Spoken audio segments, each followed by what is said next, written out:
Hey everyone, Joe Biden has released a slew of changes he plans to make to our current gun laws, but one that has stayed under the radar thus far is a return to an Obama administration rule that restricts gun ownership to certain recipients of Social Security benefits. Now, the other gun law changes may be things that I have a personal interest in, but they aren't really in the realm of things I cover on this channel. But changes to the laws that directly impact Social Security recipients. Now that's in my wheelhouse. And in today's video, I want to go into detail about what's being proposed and how this could shake down into real law. But first, if you're new here, be sure to subscribe and click that notifications bell. I suspect we're about to see some big changes to Social Security, and I plan to talk about those changes on this channel long before they actually become law. So if you're subscribed and have notifications turned on, you'll know when I release a new video. So before we get too deep into this, let me tell you what my intent with this video is. It's simply to give you information that is not influenced by political views or any other agenda. You're going to start hearing about this in the news pretty soon, and when you do, the headlines are going to be sensationalized and written for one purpose: get you to click and read. Solid information is a secondary objective of just about all the news sources out there now. So let me show you some examples of these inflammatory headlines from the last time this very issue came up. Here's one from gunowners.org that says, "Obama to ban thousands of senior citizens from owning firearms." Another one that was on Breitbart.com said, "Obama's secret plan to block seniors on Social Security from owning guns." And at the time this was going on, there were lots of headlines like these. Now, I do understand why provocative headlines like these worry retirees. I mean, they make it sound like you're going to have to surrender your firearms before you can get your next Social Security payment. But as with most sensational headlines, there's enough truth to keep it from being a flat-out lie, but that's not the same as being accurate, not even close to the same as being accurate. And I fully expect that you're going to start seeing headlines like these as soon as the executive orders start being signed. So I'm glad you're watching this video today and are genuinely concerned about pursuing the truth. So to fully understand what's going on here, let's go back a few years to 1968.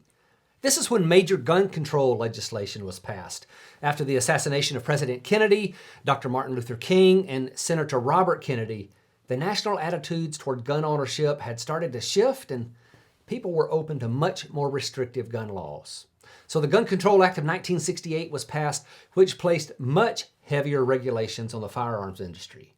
Years later, this law was amended by what we now commonly call the Brady Bill. This is where our current system of pre-purchase background checks came into place, and it also listed individuals who would be disqualified from purchasing a firearm. Now, there are several categories of individuals listed, but one of these disqualifications is an individual who is adjudicated as a mental defective. They expand on this definition of mental defective as an individual that has been deemed unable to manage their own affairs due to a marked subnormal intelligence or mental illness, incompetency, condition, or disease. So now if you fast forward to 2007, there was a law written to improve the background check system set in place by that Brady Bill.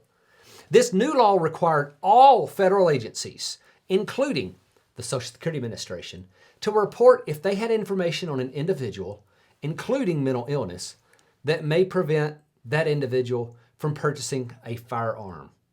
This law was passed after the shootings at Virginia Tech University. The gunman there had previously been ruled as mentally impaired, but that information never got submitted to the background check system, and thus it didn't know to prevent him from buying a firearm, and he bought one and went on a shooting spree.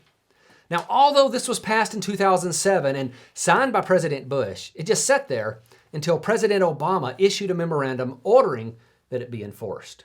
Now, it took a little while to get all in place, but the Social Security Administration was set to start reporting information on Social Security recipients by December of 2017.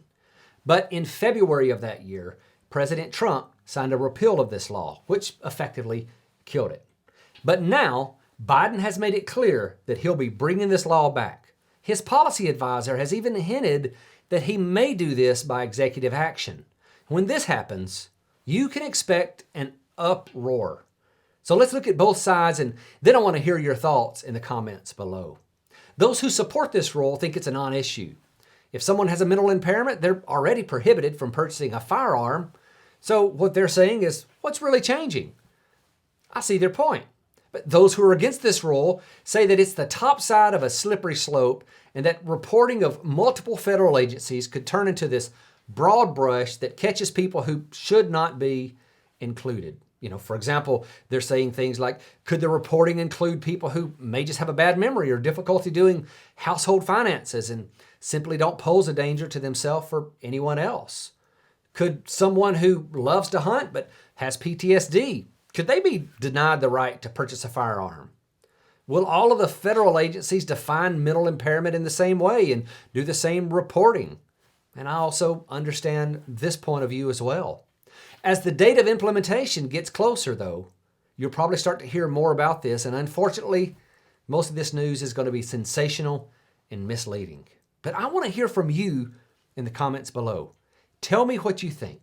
Hey, in the description, there's a lot of information so you can continue learning about this, and while you're there, be sure to get your free copy of my Social Security cheat sheet. This is where I've taken the most important rules from the 100,000-page Social Security website and condensed it down to just one page. There's a link in the description where you can get yours instantly. Thank you so much for watching.